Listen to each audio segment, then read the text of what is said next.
ہم سب آج زیر بحث تھا اخلاقیات کے باب میں. آپ نے بتایا کہ والدین کے جو حقوق ہیں، دین کی جو اخلاقیات ہیں، وہ کیسے ایک بندہ مومن کو پابند کرتی ہیں کہ وہ والدین کے ساتھ حسن سلوک، نرمی کا برتاؤ کرے.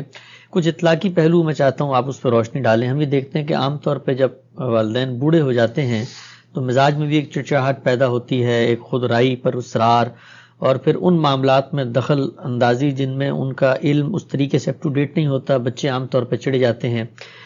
اس طرح کے مواقعوں پر بچوں کو کیا کرنا چاہیے؟ کیونکہ گھر کے اندر ایک ماحول ہے. اب اگر والد صاحب اصرار کر کے بیٹھ گئے ہیں تو اب ان کی اطاعت کی جائے تو بچوں کی حق تلفی ہوتی ہے، بیگم کی حق تلفی ہوتی ہے.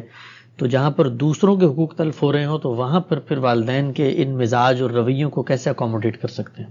یہ جہاں پر کسی حق کا معاملہ ہے، جہاں پر کسی صداقت کا معاملہ ہے، جہاں پر کسی کے ساتھ کسی زیادتی کا معاملہ ہے، اس میں کسی کی بات بھی نہیں مانی جائے گی. یعنی اگر بیوی کا معاملہ ہے تو وہاں بھی آپ حق و عدلی کے ساتھ سب کچھ کریں گے. اولاد کا معاملہ ہے تو وہاں بھی حق و عدلی کا رویہ ہوگا.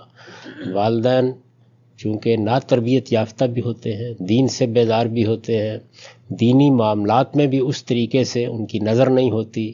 ہمارے ہاں کی بعض جو قبائلی روایتیں ہیں، اسی طرح جو خاندانی روایتیں ہیں، جو معاشرتی روایتیں ہیں، جو بعض تہذیبی چیزیں ہیں، بعض کلچرل چیزیں ہیں، ان کے زیر اثر ان کے بھی رویے تشکیل پاتے ہیں. تو اس لیے ایسے سب موقعوں کے اوپر آدمی کو کام تو وہی کرنا چاہیے جو حق ہے، اور بات بھی وہی کرنی چاہیے جو حق ہے، لیکن شائستگی کا دامن کبھی ہاتھ سے نہیں چھوڑنا چاہیے. 1000 مرتبہ بھی اگر انکار کرنا پڑے تو انکار میں بس انکار ہی تک رہنا چاہیے. اس سے آگے بڑھ کر سوء ادب اختیار کر لینا، یا ڈانٹ ٹپٹ کا طریقہ اختیار کر لینا، یا جھڑک دینے کا طریقہ اختیار کرنا، اس سے اجتناب کرنا چاہیے. یعنی یہ توازن ہے جو اللہ کے دین نے ہمیں سکھایا ہے. ہم غلط بات نہیں مانیں گے، صحیح بات کریں گے. جس کا حق ہے وہ ادا کیا جائے گا، حق کی گواہی دی جائے گی. وہ والدین کے خلاف ہو تب بھی دی جائے گی، وہ کسی بڑے سے بڑے کے خلاف ہو تب بھی دی جائے گی. صحیح بات کرنا، صحیح بات کہنا، صحیح چیز پر عمل کرنا، یہ ہماری ذمہ داری ہے. اس میں کسی کے ساتھ کوئی کمپرومائز نہیں ہو سکتا. لیکن والدین کا چونکہ بڑا مرتبہ ہے، اور بعض موقعوں پر اس میں کوئی شبہ نہیں ہے کہ وہ بالکل ناجائز مطالبات کر رہے ہوتے ہیں، تو شائستگی اور تہذیب کے ساتھ ان کے مطالبے کو ٹال دینا چاہیے. اس کے باوجود وہ اگر فرض کیجئے ناراض ہو گئے ہیں یا اس طرح کی کوئی چیز ہے، تو آپ اس کے رد عمل میں کسی ناراضی کا اظہار نہ کریں. وہ ناراض ہوتے ہیں تو ہوں، یعنی وہ ناحق بات نہ منوا سکیں آپ سے، لیکن ان کے ساتھ شائستہ رہنا، ان کے ساتھ محبت کا رویہ کرنا، ان کی ساری زیادتیوں کے باوجود اگر خدمت کا موقع ہو تو خدمت کے لیے تیار رہنا، خرچ کرنے کا موقع ہو تو خرچ کرنے کے لیے تیار رہنا، یہ ضروری ہے. اور یہی تقاضا اللہ تعالیٰ نے ہم سے کیا ہے، حسن سلوک کا تقاضا کیا ہے، غلط باتیں ماننے کا تقاضا نہیں کیا. ٹھیک. اگر ہم سے بھی بتائیے گا کہ ہم یہ دیکھتے ہیں عام طور پہ کہ بچے اپنی بیویوں کو بھی پریشرائز کرتے ہیں اور ان سے بھی یہ مطالبہ کرتے ہیں کہ جو معاملہ یا ذمہ داری میری ہے اپنے والدین سے، اس کو تم بھی پوری طرح نبھاؤ اور تم بھی وہی رویہ اپناؤ جو میرا رویہ ہے. اور ہم نے دیکھا ہے کہ خود ساس سسر بھی بہوؤں کو اسی طرح ٹریٹ کر رہے ہوتے ہیں جیسے کہ وہ بھی اپنی ہی اولاد کو ٹریٹ کر رہے ہیں. ان کے معاملات میں براہ راست وہ سمجھتے ہیں کہ ان کو یہ حق مل گیا ہے. تو یہ مجھے بتائیے گا کہ کیا جو بہویں ہیں، جو ڈائریکٹ بیٹیاں نہیں ہیں ان ماں باپ کی، ان کی ذمہ داری کیا وہی ہے جو ان بچوں کی ہوتی ہے؟ اور ہم نے یہ بھی دیکھا ہے کہ بچے اپنی بیویوں پہ تو بہت پریشرائز کرتے ہیں کہ ماں باپ کی خدمت کرو، خود جو ہے وہ 2 قدم بھی نہیں اٹھاتے ان کے لیے.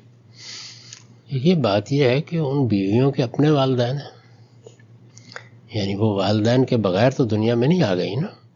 جو لڑکی آپ بیاہ کے لاتے ہیں اسے بھی کوئی بہن بھائی ہیں، کوئی اعزہ اقربا ہیں، والدین ہیں.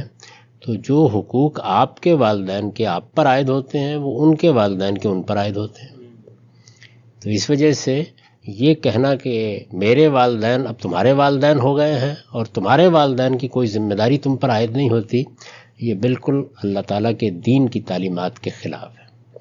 اس کے والدین کے ساتھ اگر آپ حسن سلوک کریں گے، ان کی اگر آپ عزت کریں گے، اس لیے کہ یہ جو رشتے بنتے ہیں یہ بمنزلہ اولاد ہوتے ہیں یا بمنزلہ والدین ہوتے ہیں.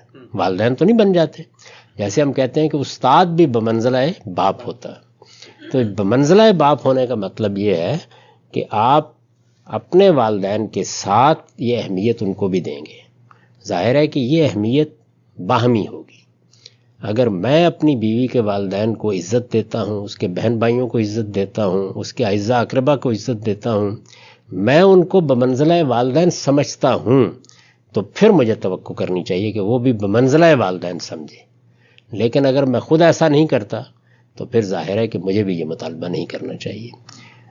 جب آپ کسی بچی کو بیاہ کر لاتے ہیں تو اس میں اولین ذمہ داری لانے والوں پر عائد ہوتی ہے، اس لیے کہ وہ اپنا گھر چھوڑ کے آتی ہے، اپنی معاشرت چھوڑ کے آتی ہے، اپنا تہذیبی پس منظر چھوڑ کے آتی ہے، اس کی ایک خاص طریقے کی پرورش ہوئی ہے، وہ کسی گھر میں رہی ہے، اس کا ایک ماحول تھا، اس کی کچھ خواہشات تھیں، وہ ان تمام چیزوں کو چھوڑ کر ایک دوسرے گھر کو اپناتی یا اختیار کرتی ہے، تو اس کی حیثیت مہمان کی ہے، آپ کی حیثیت استقبال کرنے والے کی ہے۔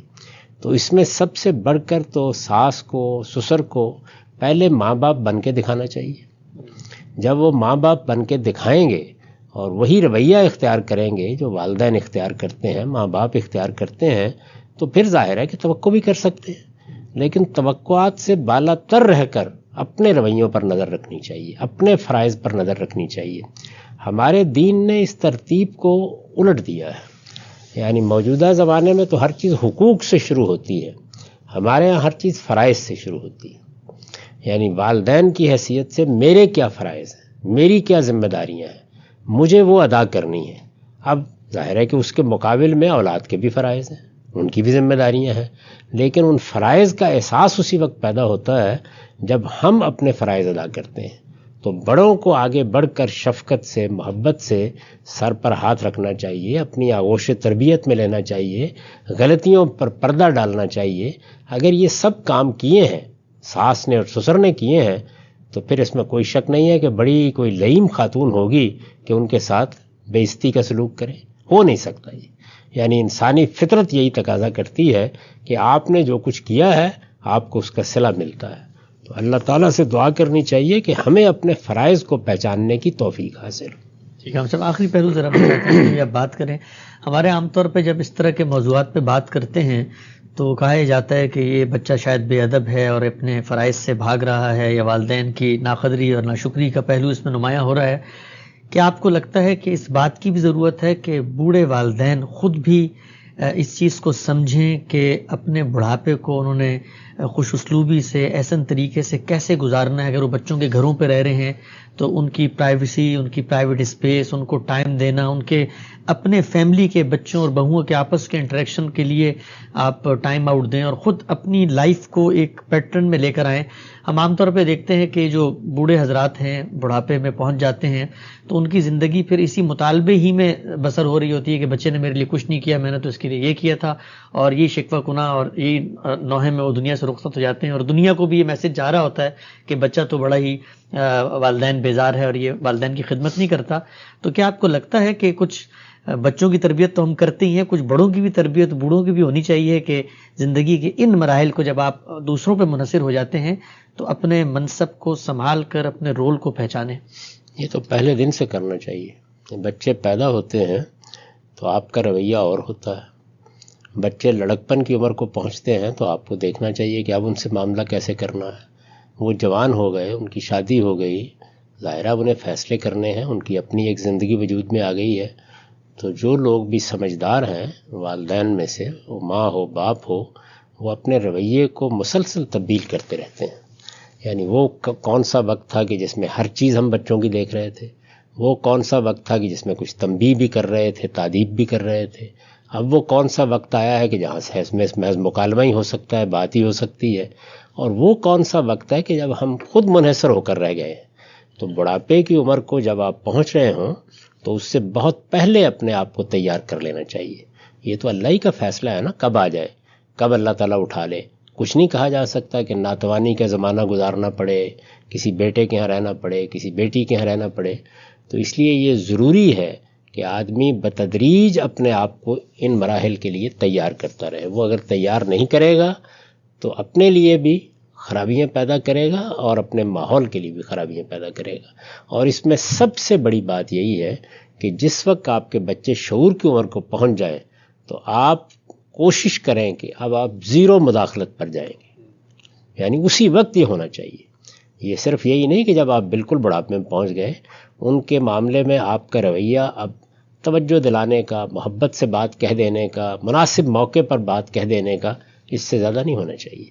اگر آپ ہر موقع کے اوپر ایک تادیب کا عصا لے کے کھڑے ہو جائیں گے، ہر موقع کے اوپر نصیحت کرنے کے لیے تیار ہوں گے، ہر موقع کے اوپر شکوہ پیش کرنے کے لیے تیار ہوں گے، تو سامنے کوئی پتھر تو نہیں ہے نا، انسان ہے، ان کے اندر بھی رد عمل پیدا ہوتا ہے۔ نہیں ہونا چاہیے کسی حال میں، جیسے کہ ابھی ہم نے اس پر بہت بات بھی کی ہے، لیکن سب سے بڑھ کر تو اصل میں ہمارے ہاں بڑے یا بزرگ وہ غلطیاں کرتے ہیں، رویے میں غلطیاں، توقعات میں غلطیاں، مطالبات میں غلطیاں، اور اسی طریقے سے یعنی اس عمر کو پہنچ جانے کے بعد بھی ہر چیز میں مداخلت کرنے کی کوشش۔ تو جب آپ بڑھاپے کی طرف قدم رکھتے ہیں تو سب سے بڑھ کر یہ کام کرنا چاہیے کہ یہ سمجھ لیں کہ جیسے آپ دنیا سے رخصت ہو گئے ہیں۔ تو جس وقت آپ کسی دوسرے کے معاملات میں مداخلت نہیں کریں گے، اپنے حدود کے اندر رہیں گے، آپ توقع بھی اتنی ہی کریں گے جتنی کہ پوری کی جا سکتی ہے، تو امید کی جانی چاہیے کہ اولاد بھی اگر سعادت مند ہے تو وہ آپ کے حقوق ادا کرنے میں کمی نہیں کرے گی۔